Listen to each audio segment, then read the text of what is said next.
Hey guys, it's Mike. Today we're going to rebuild the Powerglide transmission. So a couple months ago I freshened up a Powerglide for a buddy of mine, Jeremy Gaiman.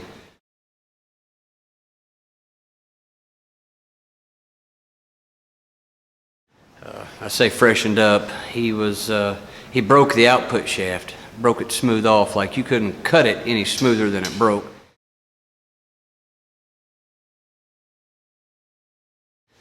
So anyways, we decided, we went through it, gonna freshen it up, put a set of 180 straight cut gears in it, just make it better than what it was, better parts, if you will. Got it rebuilt. He got it in the car here the other day, and having some issues. It was really weird. Still don't really understand it. Now that I got it apart, I got a better grasp on it. But so one time he'd check the fluid and it'd be way over full. One time he'd check the fluid and it would be a quart low. Add a quart, next thing you know, way over full, and then it would be full, and then it'd be a half quart low. It's just really crazy what it was doing. So anyways, went to test drive it. Seemed to be okay, no problem. Shift linkage was a little out of adjustment.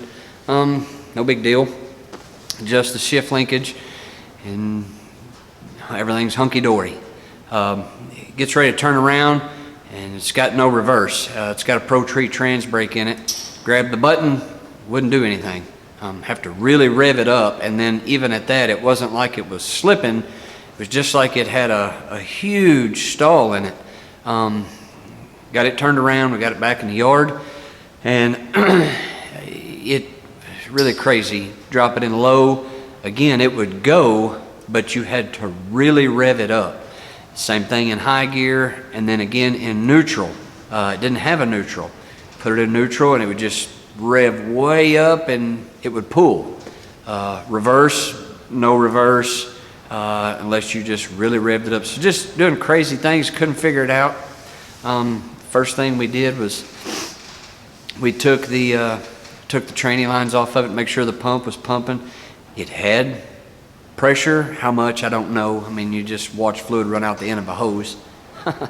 Checked the cooler, we had fluid going to it, we had fluid coming out of it. Checked the line at the transmission, fluid coming out of it. So we had fluid supply and return. Didn't seem to be a big deal with fluid issue. Again, you can't see pressure, so we decided to take it out and take it apart. And what I found is that the input shaft was stuck in the converter, like something had come apart in the converter and welded the input shaft in there. Finally got it out. It was just a big deal. So we took the tranny apart, and you'll see in the video, I'll show you what I found. But something in the low gear setup, I don't know exactly what happened. If pulling the input shaft, putting the converter in, and then pulling the converter back to the flywheel to bolt it up, if that pulled the input shaft enough for it to somehow lose line pressure or something of that nature. The piston in the low gear setup was cocked, and it scorched the clutches. I mean, I don't know exactly what happened. It had one steel in it, cocked, actually warped it and got it so hot it's black, and it bowed the steel. Went ahead and took the rest of the tranny apart. Everything else looks spot on, looks great. So I don't know if that was a cause from, like I said, the converter messing up and pulling the input shaft out and causing some line pressure issues or something. I don't really have an answer for that. I've got a bunch of old Powerglide books, the troubleshooter in there. None of them have the symptom that I have. So I don't really know exactly what the cause is, but I just know we maybe found the problem. So we're going to send the converter off, have it checked anyways. I think he's run a couple of years on it. It probably needs to just be serviced and checked and just gone through And then I've got a low gear drum and new piston and everything. And of course, we're gonna put clutches and steels in it and all that. And we'll go to the video, let you guys see what we found.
Okay, so the drum, I mean, everything seems fine. The lip seals were good. I don't know, the piston seems to be okay as well. It's not grooved, it's smooth. It was cocked, but again, not gonna reuse it. I've got one, so. But anyways, here's the clutches. They start to get a little more burnt the further we go down. There you go. So there's the last steel in the bundle. I don't know. I mean, I put this together, everything was smooth, it air checked good, but you can see, I mean, it got hot. It cocked and it's bent this thing, which I don't know if the camera, but yeah, it's got a big old bow in it. So anyways, all the other clutches, I mean, all this stuff looks fantastic, so, which, I mean, it should, it's brand new. But everything looks fine, except for that low gear. I don't know.